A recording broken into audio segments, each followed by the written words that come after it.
These days, to go into daily journalism, you almost need to have that kind of training that you're not going to get on the job the way we were able to learn how to do the job in the newsroom. No one has time for that anymore. Like, you have to hit the ground running from day one.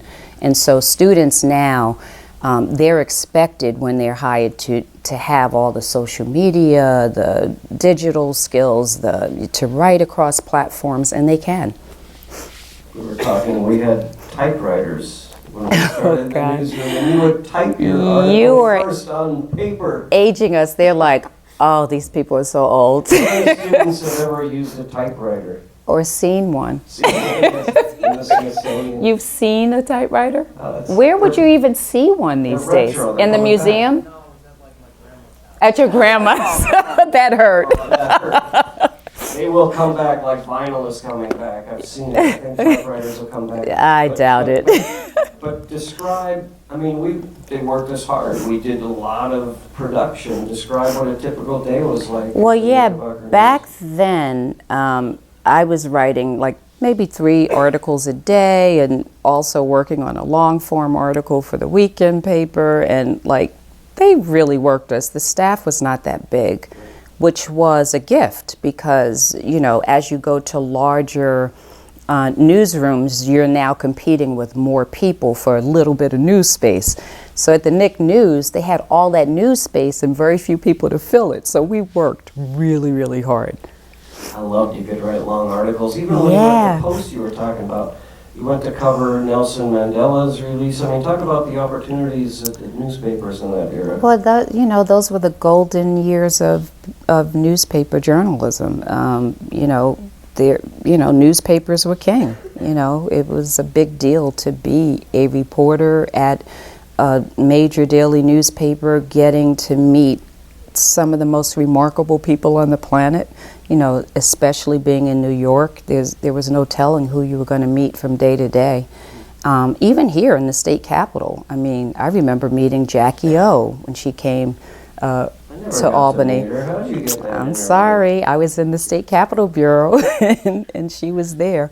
But yeah, that is the beauty still of journalism. It's like, I could not believe I was being paid, and I wasn't being paid much. I don't know about you. It's like, but I just couldn't believe anyone was paying me to do what I would have gladly done for a lot less, because it was just a daily, just, you know, like, you just didn't know from day to day what was going to happen.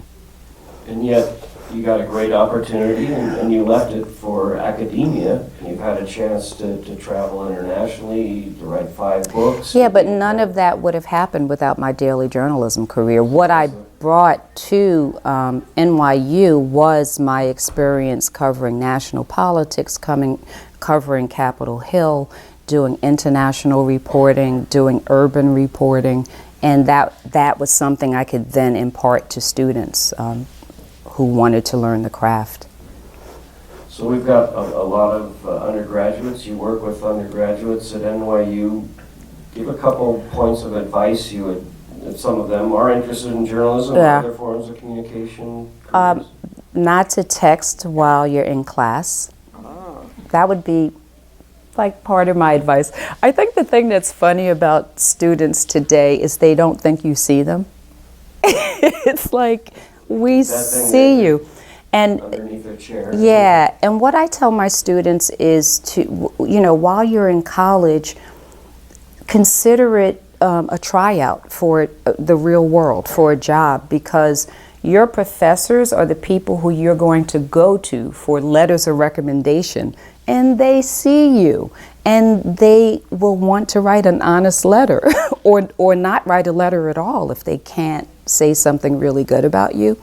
And that's one of those things that some students learn the hard way, and some students learn it while they're in those seats, because, you know, it can really matter for the rest of your life who your professor was and what that person thought of you and how they can recommend you, you know, for all kind of opportunities. And it's real. So talk about, for your seniors, you mentioned you have a keystone assignment. That's a major piece of work. Talk about that. Oh, What well- do you expect? You're a tough professor, it seems like. How do you know? Yeah, I think you're tough. Well, so it's the Capstone Course, which means they write a 3,000-word piece. This is the piece that is kind of illustrating what they've learned as a journalism student. So it's an advanced reported piece, and I teach a class called Reporting Social Justice, so all of the articles are going to tap into an issue of social justice.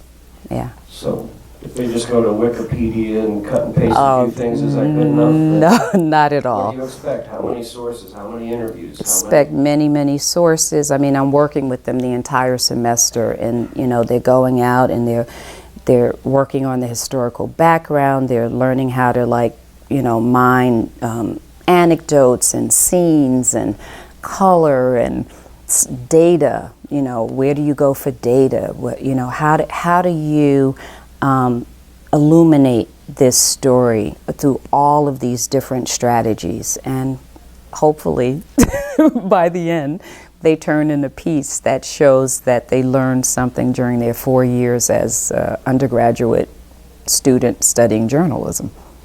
Talk about, you stood up for your students who were publishing in the New York Times. Talk about that fight you had. Oh, you mean about them getting paid?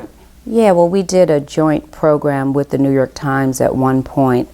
They wanted our students to cover the Lower East Side for them because they didn't have a real bureau or anyone covering it.